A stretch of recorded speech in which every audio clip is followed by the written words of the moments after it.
Hi everybody and welcome back to Crafted by Corie. If you're returning, thank you so much for being here. As always, I absolutely adore all of you. And if you are new, welcome to my channel. My name is Corie and this is Crafted by Corie.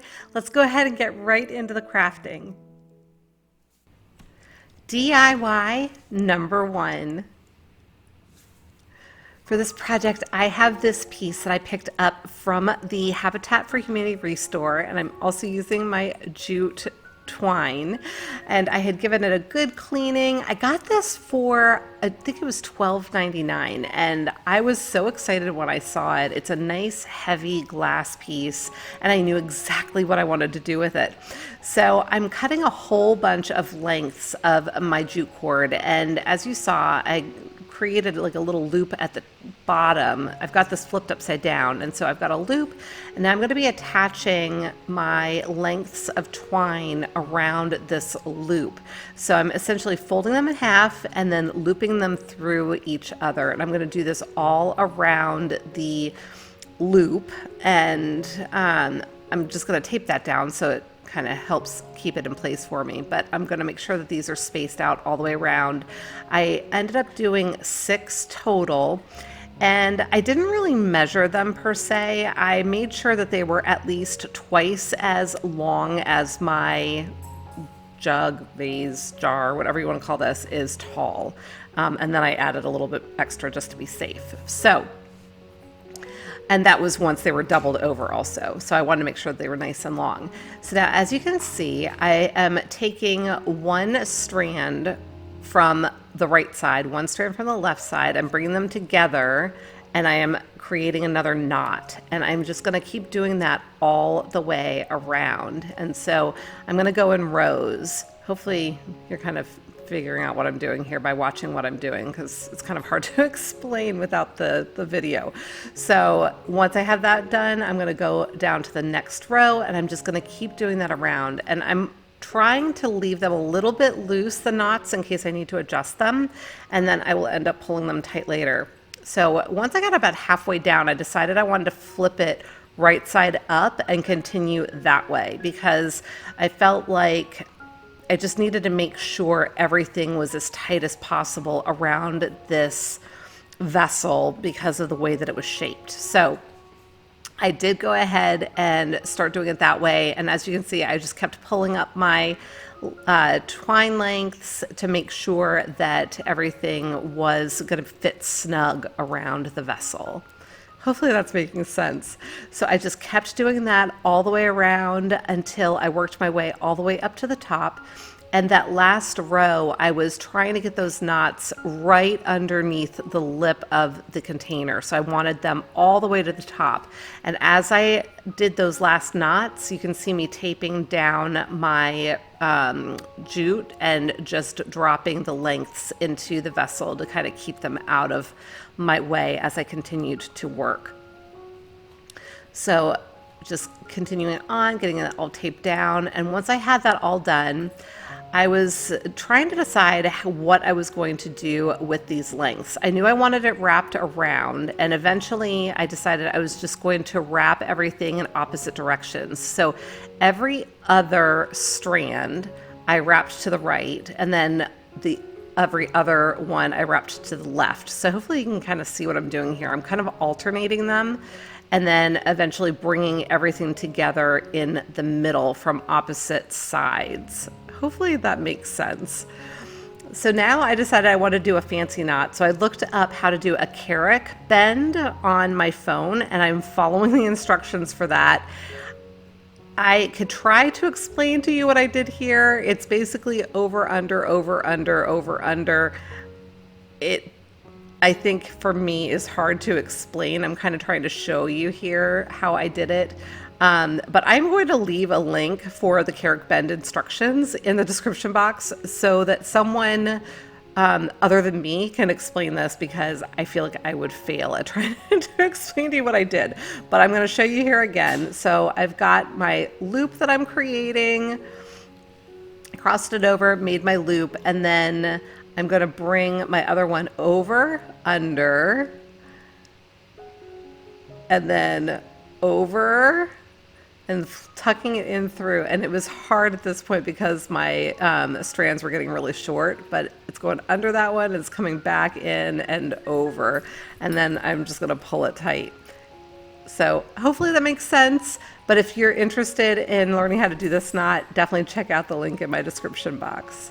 So now I'm just tucking in some of the ends because I wanted to bring together all of these ends in one place and not have anything sticking out really. And then I just gave it a little bit of a haircut. And then I unraveled all of the ends because I wanted it to look a little bit frayed and used and worn. So I undid that, kind of rubbed it on my hand to try and get it a little bit frayed. So once I had that all set, and I'm loving it, but I decided I really wanted to add a little something else. So I have this pack of Starfish that I had picked up last year from Home Goods, and I hadn't had an opportunity to do anything with them yet. So I just pulled out one of my little Starfish, and then I'm gonna grab one of my leftover little lengths of Jute twine, and I decided I only wanted one of the 3 plies there. And I took one of those plies and I wrapped it around my little Starfish and tied it off, and then used another one to connect my Starfish to my piece here. So I'm just trimming off the ends from the knots I had tied, and then I'm going to tuck this in and just tie it onto the piece where I want it. Just a nice little finishing touch. I love this so much. Let me know what you think. So if you are new, my name is Corie and this is Crafted by Corie. On my channel, I love doing all different kinds of DIYs, always on a budget, a lot of Dollar Tree, thrift flips, trash to treasure, that sort of thing. So if you haven't already subscribed, I hope you'll consider doing that and join me again soon. And to my subscribers, thank you so much for being here. I really appreciate you. And this video is actually a challenge and collaboration with Bree from Bree's Arts. She is a sweet friend of mine, and I hope that you'll check out her channel. There is a link for her video in my description box as well. DIY number 2. So for this project, I have some napkin rings from the Dollar Tree. They're just plain silver. And then I have a bunch of shells also from the Dollar Tree. I pulled out 4 that I thought were really pretty that I wanted to use for this. And then I am going to be using my jute twine again. And so I'm starting out with all of my little scrap pieces, and using my hot glue, I'm just going to attach it to the napkin ring, and I'm just going to wrap and wrap and wrap. And this will definitely be cleaner if you just use a solid piece of jute. I am kind of like waste not, want not, and I wanted to use up my scraps. So I did use a lot more hot glue on this than would otherwise be necessary. And then I just made sure that the ends were completely covered as well, so you couldn't see any of the silver.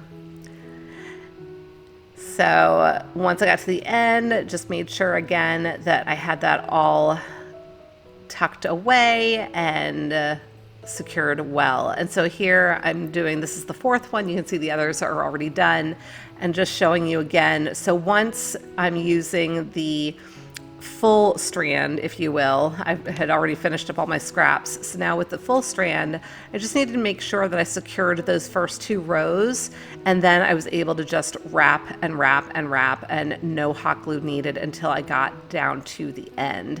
And then at the end, just made sure that I secured it with some hot glue so that it wasn't going to go anywhere, and I was all set with that part of it.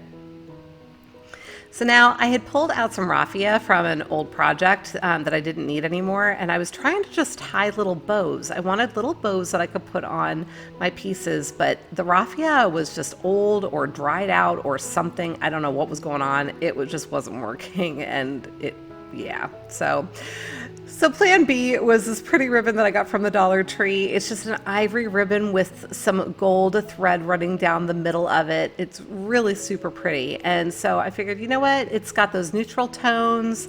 I thought it would look really nice with these napkin rings and just kind of kick it up a notch. So I cut off 4 lengths that were just long enough to go around my napkin ring and then some, because I want to make sure that I can tuck under the end and create a nice edge on it. So as you can see, I just use a little bit of hot glue.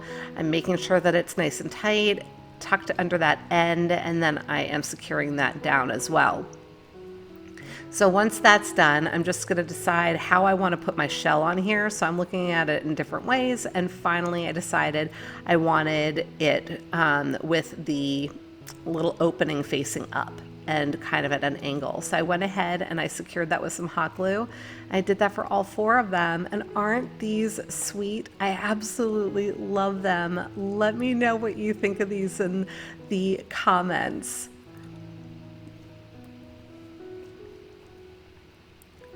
So now it's time for a shout out, a timeout. Very nice, Valerie. Aren't these projects so sweet? Thank you for sharing. And adorable Carmen, these bees are so cute. And so pretty, Robbie. These wreaths are absolutely gorgeous. I especially love the nautical one. And lovely Laura, this is a gift she made. And she's just going to be adding some ribbon to her. Not ribbon, feathers. And lovely Linda, those were inspired by Indiana Jones. I would love to give you a shout out as well. If you have interest, please email me at craftedbycorie@gmail.com. DIY number 3. So for this DIY, I am using my MIlan rope. So it's like a big, fat, thick twine. Hopefully this counts for our challenge. So I added some hot glue to the end of it just to make sure that it wasn't going to start unraveling. And I am just going to start rolling it on itself, if that makes sense. And this project takes a whole lot of hot glue, so make sure you got your hot glue sticks ready to go.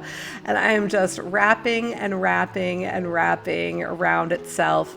And at one point I decided I wanted to give it a little bit more interest than just being a solid piece. So I started creating little bumps, if you will. And so just kind of, I don't know how else to describe it. I just made little bumps and secured them with hot glue. Once I got back around, I made sure that I cut it at a really sharp angle so that I'd be able to secure it in a way that made it look seamless. So I'm just going to add some more hot glue there and laying down that little piece, and so it blends really nicely. Now the side that we're looking at right here, and then I took the opposite end and used that to start again at the top of one of the bumps, right? And I'm going to just start wrapping this around and around. But as I was starting to say, this what we're looking at right now is actually going to be the bottom. So I was pretty generous with the hot glue on this side of it, knowing that I was going to be flipping it over and having the other side show. So I went ahead and continued to wrap around. I think I went another 6 times, but you can really do whatever makes your heart happy. Now you can make a mat with something like this. I chose to do something for my table, cutting it off at a sharp angle again so that I can just get it to lay relatively flat, or as flat as possible here. And this is at the same spot that I had started at. And just using my little lighter to try and burn off some of the extra little hairs. DIY number 4. So for this project, I am using the twine that I had picked up from the Habitat for Humanity Restore. I got that spool for 50 cents, you guys. I'm just using one of these wood rounds from the Hobby Lobby as a measure because I needed a nice circle. And then I've got my Dollar Tree cork sheets. Now these are self-adhesive, so once I cut out my rounds, I am just peeling away the paper backing, and now I'm going to take advantage of the adhesive to apply my twine, and I'm just going around and around and around. And I wasn't sure at first how well this was going to work, but that adhesive is super sticky and it worked like a dream. So I just cut that off in the middle, and I'm tucking in that little end so that it is invisible. Now you could start in the center. I chose to start at the outside because I wanted to make sure that I ended up in the middle. Hopefully that makes sense. So I couldn't find my masking tape. I had my Scotch tape right there with me, so I figured I was going to use this to create some lines. I was wishing at first that I had stencils of shells or starfish or anchors or something nautical, but I didn't. So I figured, you know what? I'm just going to make some stripes. So I have this fabric Arteza paint, and it's a nice deep blue tone, and I'm just coming in with my makeup sponge and dabbing on the paint in the areas that I created for my stripes. So this worked out actually so well. I was really super pleased with it. I'm showing you right here. You can see I didn't even wait for it to dry. I'm taking my tape right off and showing you the results. And I love these, but you can do any sort of shape that you want. What do you think? Let me know. So here they are, all 4 of them. And here we are with the final reveal.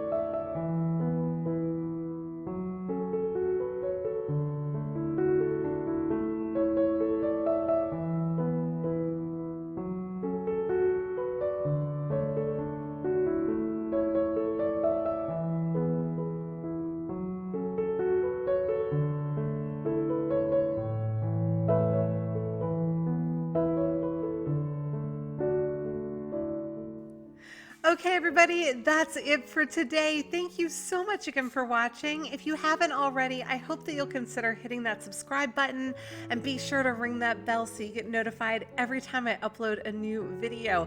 And be sure to go on over and see Bree's video at Bree's Arts. I've got the link in the description box. You definitely are going to want to check out what she did today for our challenge. So until the next time, be well, be kind, and make it a great day. Thank you so much for watching. Take good care. Bye.